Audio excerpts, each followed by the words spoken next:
எல்லாருக்கும் வணக்கம். நான் உங்கள் டாக்டர் ஷர்மிகா. லஞ்ச் ரெசிபீஸ் நம்ம முன்னாடியே ஒரு வீடியோ போட்டிருந்தோம் ஃபார் கிட்ஸ் அப்படின்னு சொல்லிட்டு. அது கிட்ஸுக்கு மட்டும் இல்லை, எல்லா பெரியவங்களும் சாப்பிட்லாம்.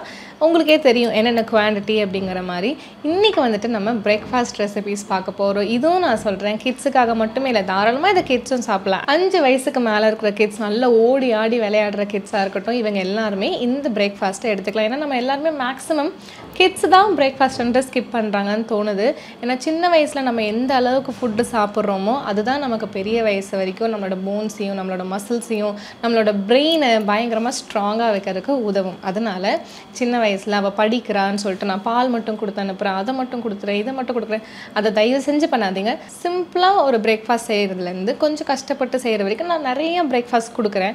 இதெல்லாம் நோட் டவுன் பண்ணி வச்சுக்கோங்க. ஒவ்வொரு நாள் ஒவ்வொன்று மாதிரி பண்ணிக்கோங்க. நான் சொல்கிற ஒவ்வொன்றையுமே வந்துட்டு டெய்லி பண்ணணும்லாம் இல்லவே இல்லை. ஆனால் இது நான் சொல்கிறது எல்லாமே ஒரு ஹெல்த்தியான பிரேக்ஃபாஸ்ட் மட்டும்தான் சொல்கிறேன். நான் சொல்கிறதுல வந்துட்டு இதில் ஹெல்த்தியே இல்லைப்பா, இதில் என்னப்பா நியூட்ரியன்ஸ் இல்லை, விட்டமின்ஸ் இல்லை, மினரல்ஸ் இல்லை, அப்படி ஒரு பிரேக்ஃபாஸ்ட்டே இருக்காது. ஸோ நம்ம வந்துட்டு இந்த இட்லி, தோசை, பூரி இதுவே நம்ம பண்ணிகிட்ருப்போம் இல்லையா? ஸோ அதுக்கு பதிலாக அதே டைம் கன்சம்ஷனில் நம்ம வந்துட்டு இந்த விஷயத்தை ஹெல்த்தியாகவும் நம்ம பண்ணிக்கலாம். ஸோ நான் சொல்லிக்கிட்டே இருக்கேன், நீங்கள் உங்ககிட்ட நோட்டு பென்சில் ஏதாவது இருந்துச்சுன்னா நோட் பண்ணிக்கிட்டே வந்துக்கோங்க. இது ரொம்ப யூஸ்ஃபுல்லாக இருக்கும். நாட்டு மக்காச்சோளம், அதில் கொஞ்சம் தக்காளி, வெங்காயம், சால்ட், பெப்பர், 1/2 டீஸ்பூன் வந்துட்டு லெமன் ஜூஸ் போட்டு லைட்டாக கலக்கி விட்டுட்டு அதை நீங்கள் கொடுக்கலாம். தாராளமாக 150 200 கிராம்ஸ் வரை கொடுக்கலாம். ரெட் அவல், அந்த ரெட் அவல் வந்துட்டு செஞ்சுட்டு நீங்கள் பாலும் ப்ரௌன் சுகரும் போட்டு நல்லா ரொம்ப டேஸ்ட்டாக இருக்கும், அதை நீங்கள் கொடுக்கலாம். பாசி பயிறு கஞ்சி கொடுக்கலாம். அந்த கஞ்சியில் வந்துட்டு தேங்காய் தொக்கு மாதிரி வச்சு ரொம்ப டேஸ்ட்டாக இருக்கும், கொடுங்க.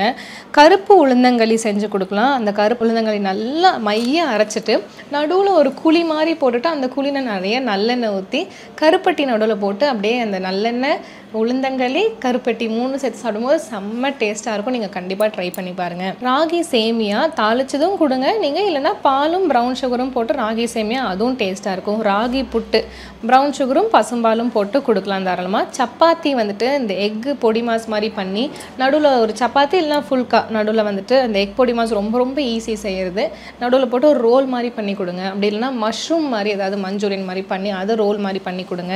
சப்பாத்திலே வந்துட்டு இந்த ஆலு சப்பாத்தின்னு சொல்லுவாங்கள்ல, அது கொடுங்க. இல்லை எதுவுமே இல்லை, எனக்கு கடைசி ரொம்ப டைம் ஆகிடுச்சு அப்படிங்கிற பட்சத்தில் சப்பாத்தியில் நெய் அப்படி இல்லைனா பட்டர் நல்லா தடவிட்டு மேலே ப்ரௌன் சுகர் நல்லா துவி ரோல் பண்ணி கொடுத்தீங்கன்னா செம்ம டேஸ்ட்டாக இருக்கும். அட்லீஸ்ட் ஒரு 2 to 3 சப்பாத்தி சாப்பிட்டு போகலாம் இல்லையா? அதே மாதிரி தோசை தாராளமாக நீங்கள் சாப்பிடலாம். ஸோ தோசை வந்துட்டு எப்படி ஹெல்த்தி ஆக்கலாம்? நம்ம தோசை தான் சொல்கிறோம்ப்பா, எல்லா நாளும் தோசை தான், ஆனால் அதையே ஹெல்த்தி அப்படி கொடுக்கலாம் அப்படின்னா ஒன்றா முட்டை தோசை போட்டு கொடுங்க. ஒரு 2 முட்டை தோசை, நாட்டுக்கோழி முட்டையாக இருக்கிறது இன்னும் கொஞ்சம் பெஸ்ட்டாக இருக்கும்.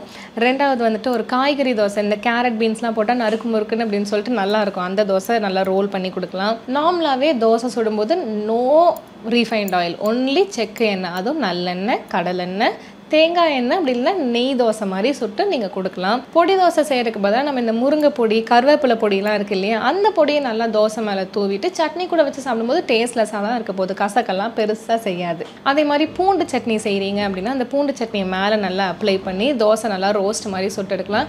தோசையை இரும்பு சட்டியில் மட்டும் சுடுங்க, நோ நான்ஸ்டிக், நெவர் நான்ஸ்டிக். அப்புறம் இந்த வெஜிடபிள்னு சொல்லும்போது கேரட் பீன்ஸ் மட்டும் இல்லாமல் தக்காளி, வெங்காயம் எல்லாம் குட்டி குட்டியாக நறுக்கி போட்டு சால்ட், பெப்பர் போட்டு உங்களுக்கு அது கூட ஒரு நல்ல ஒரு ஊத்தாப்பம் மாதிரி நல்லாயிருக்கும். இது ரொம்ப ஹெல்த்தியாகவும் இருக்கும். உப்புமா நம்ம கொடுக்குறோம், உப்புமா ரொம்பவே ஹெல்த்திங்க உடம்புக்கு. அதே மாதிரி சம்பா ரவை உப்புமா மாதிரி நம்ம கொடுக்கலாம். பொங்கலே செய்கிறீங்க அப்படின்னாலும் திணை பொங்கலாக செய்யுங்க. செய்கிற வரைக்கும் நம்ம வந்துட்டு நம்ம பொங்கல் வந்துட்டு அரிசியிலே சாப்பிட்டு பழகிட்டோம். ஆனால் திணை பொங்கல் நார்மலாகவே நான் திணை பொங்கல் சாப்பிடுவேன். அதே மாதிரி மிளகு இருக்குது இல்லைங்களா, அந்த மிளகு வந்துட்டு நீங்கள் முழுசாக போட்டிங்கன்னா குழந்தைங்க சாப்பிடவே மாட்டாங்க. அதனால் மிளகை லைட்டாக அரைச்சி, அதாவது அந்த குட்டி மிளகு வந்துட்டு ஒரு 4 to 6 பீஸாக அப்படியே நசுக்கி போடுவாங்க. அப்படி நீங்கள் போட்டு விட்டிங்கன்னா அது அப்படியே தானாக பொங்கலோட உள்ள போயிடும். அதே திணை பொங்கல் சாப்பிட்டிங்கன்னா பயங்கர டேஸ்ட்டாக இருக்கும். ஃபஸ்ட்டு சாப்பிட்டு பார்த்துட்டு அதுக்கப்புறம் இதை சொல்லலாம். அப்புறம் இன்னும் கொஞ்சம் ஈஸியாக வேணும் அப்படின்னா 2 ஆம்லெட், அதை வந்துட்டு பாயில்டு எக்காகவும் இருக்கலாம், ஆம்லெட்டாகவும் இருக்கலாம். ஏன் பாயில்டு எக்கு நல்லது தான், இல்லைன்னு சொல்லலை, ஆனால் அது ஸ்டமக்கை ஃபில்லிங் ஆக்காது, நல்லா வயிறு நிறைஞ்ச மாதிரி இருக்காது. ஆம்லெட்னால் உங்களுக்கு வெங்காயம் போடுவோம், பச்சை மிளகா போடுவோம், ஒரு சில பேர் கேரட் போடுவாங்க, தக்காளி போடுவாங்க. ஸோ இந்த அளவுக்கு இருக்கிறதுனால ஆம்லெட் வந்துட்டு இன்னும் கொஞ்சம் வயிறுக்கு ஒரு பிரேக்ஃபாஸ்ட் சாப்பிட்ட மாதிரி, ஒரு ராஜ உணவு சாப்பிட்ட மாதிரி இருக்கும்.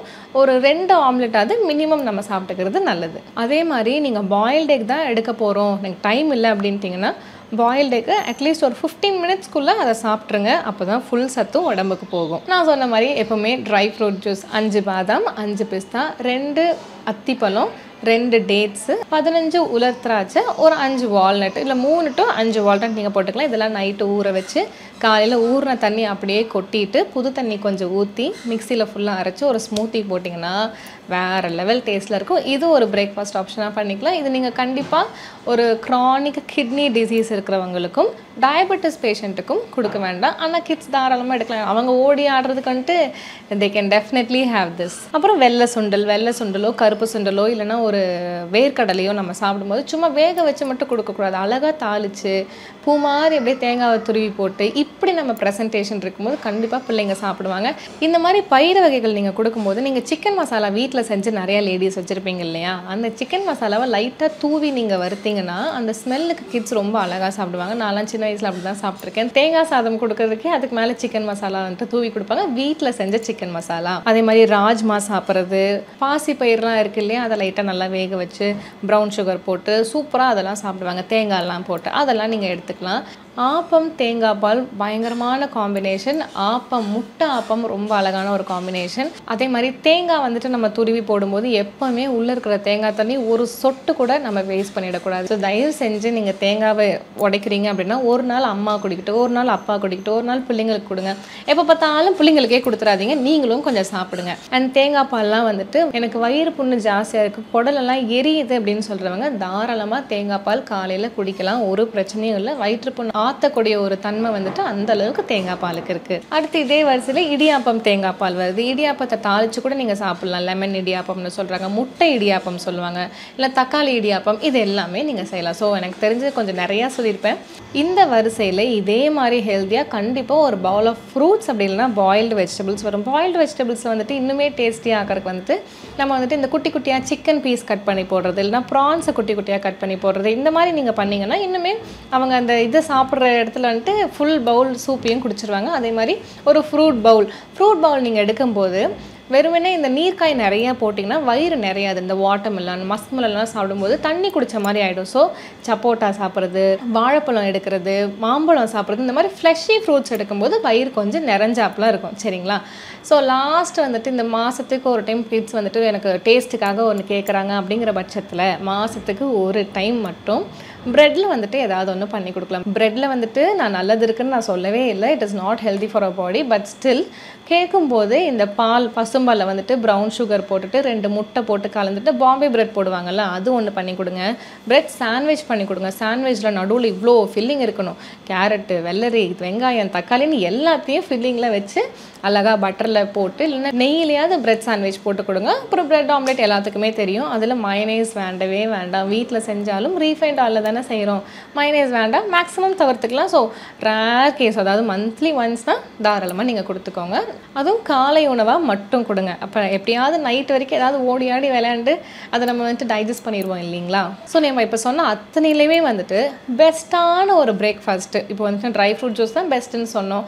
அதை விட ஒரு பெஸ்ட்டு நம்ம உடம்புல வந்துட்டு புது செல்ஸை க்ரியேட் பண்ணுற ஒரு விஷயம் நிறைய பயங்கரமான, அதாவது நம்ம குக் பண்ணுறதுனால ஒரு சில நியூட்ரியன்ஸ் போயிடுது, நம்ம வந்துட்டு பேக்கெட்டில் வைக்கிறனால ஒரு சில நியூட்ரியன்ஸ் போயிடுதுன்னு சொல்லிட்டு நிறைய இருக்குது. ஆனால் கொஞ்சம் கூட இப்போ நம்ம நார்மல் ஃபுட்டை விட ஒரு 70 to 80 டைம்ஸ் வந்துட்டு அதில் இருக்கிற மினரல்ஸும் விட்டமின்ஸும் நியூட்ரியன்ஸும் வந்துட்டு உள்ளேயே இருக்கும். அப்படின்னா என்ன ஃபுட் அப்படின்னு கேட்டிங்கன்னா, இப்போ வந்துட்டு ரொம்ப மாடர்னாக மைக்ரோ கிரீன்ஸ் அப்படின்னு சொல்கிறாங்கல்ல, நத்திங் பட் முளைக்கட்டின பயிர். நம்ம எத்தனை பேர் இதை மறந்துட்டோம். வருஷத்துக்கு ஒரு டைம் கூட பண்ணுவோமாங்கிறதே யாருக்கும் தெரியல. அந்த அளவுக்கு முளைக்கட்டின பயிர் வந்துட்டு நம்ம மறந்தே போயாச்சு. ஆனால் அதை தான் நம்ம வந்துட்டு முன்னாடி என்ன பண்ணிகிட்டு இருந்தோம், எடுத்துக்கிட்டே இருந்த ஒரு உணவு. அதனால் முளைக்கட்டுறதை வந்துட்டு உங்களுக்கு செய்யறதுக்கு தெரிஞ்சதுன்னா தயவு செஞ்சு உங்களோட அடுத்த ஜென்ரேஷனுக்கு எப்படி முளைக்கட்டணும், அதை எப்படி செய்யணும், இந்த என்னென்ன பயிரில் முளைக்கட்டலாம், அது எல்லாமே உங்கள் நெக்ஸ்ட் ஜென்ரேஷனுக்கு கண்டிப்பாக சொல்லிக் கொடுங்க. ஆண்களோ பெண்களோ ஹஸ்பண்டோ யாருக்கெல்லாம் தெரியுதோ பக்கத்து வீட்டுக்காரங்களோ தயவு செஞ்சு அந்த ஒரு ரெசிபியை சொல்லிக் கொடுங்க. அது எவ்வளவோ நல்ல விஷயங்கள் நம்மளோட உடம்புல பண்ணுது.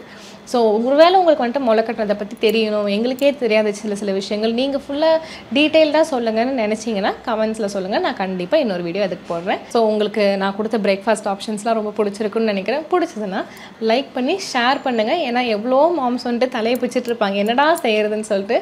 ஸோ இது எல்லாமே நோட் பண்ணிட்டு உங்களோட பக்கத்து வீட்டுக்காரங்க கூட ஷேர் பண்ணிக்கோங்க. ஏன்னா sharing is caring. And most இம்பார்ட்டண்ட்டாக நான் சொல்லணும்னா தயவு செஞ்சு காலை உணவை ஸ்கிப்பே பண்ணாதீங்க. யார் என்ன சொன்னாலும் காலை உணவை ஸ்கிப் பண்ணாதீங்க. என்னடா டாக்டர் பழைய சோறை பற்றி பேசவே இல்லைன்னு நினைக்காதீங்க. அதுக்கு தனி வீடியோவே ஒன்று வச்சுருக்கேன். ஏன்னா அதை பற்றி நிறைய பேசுறதுக்கு இருக்குது. ஸோ அடுத்த வீடியோவில் நான் உங்களை திருப்பி பார்க்குறேன். நன்றி, வணக்கம்.